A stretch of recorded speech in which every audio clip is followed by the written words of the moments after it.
You know, how you're remembered after you're gone has everything to do with how you lived before you left. I'm Bob Day, and I'll be right back with another great American story.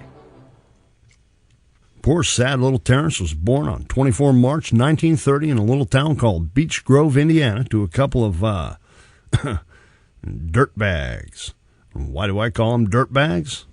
Well, because when he was just 6 months old, his dad took off with a flying circus. Then his alcoholic mom dumped him on her parents, who eventually lost everything in the Depression and had to move in with their own son. Dirtbags.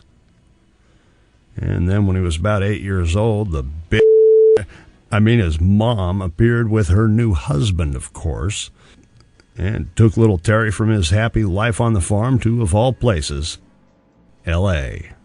And after being kicked out of school a couple times and arrested, the slut, his mom sent him back to the farm with his uncle and grandparents, where he belonged and was once again happy.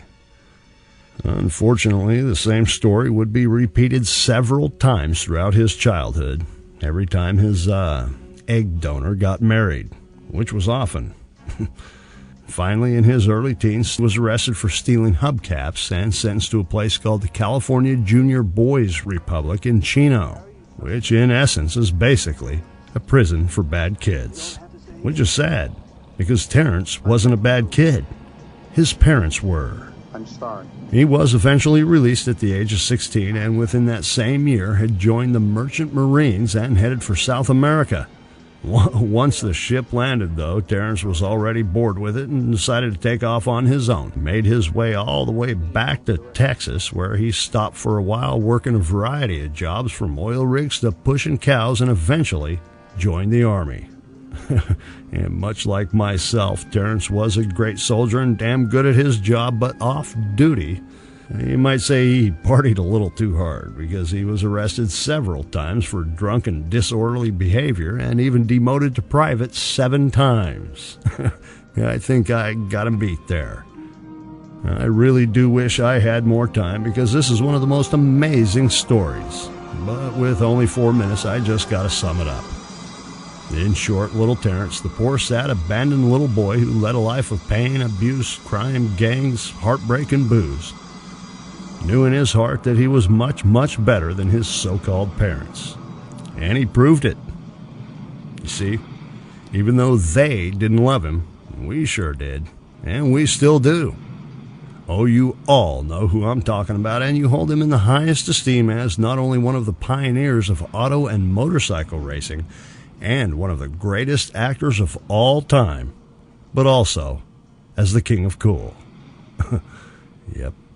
And even though he died young, at just the age of 50 years old, of mesothelioma, back in November of 1980, he is still very much here.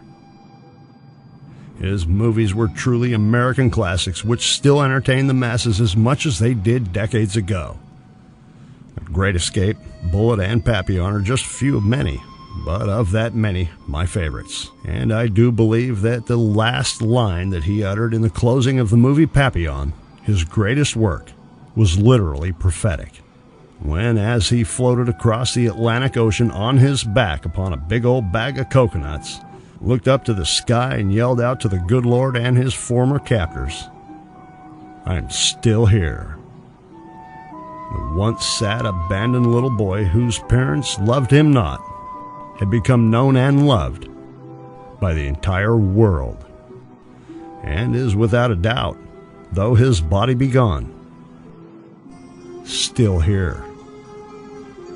And Lord, I pray that we never ever forget Steve McQueen. I'm Bob Day, and I've just told you another great American story.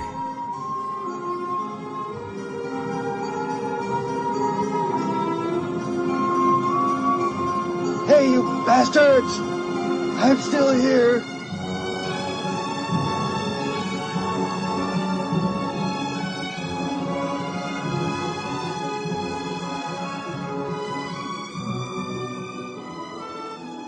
Papillon made it to freedom. And for the remaining years of his life, he lived a free man.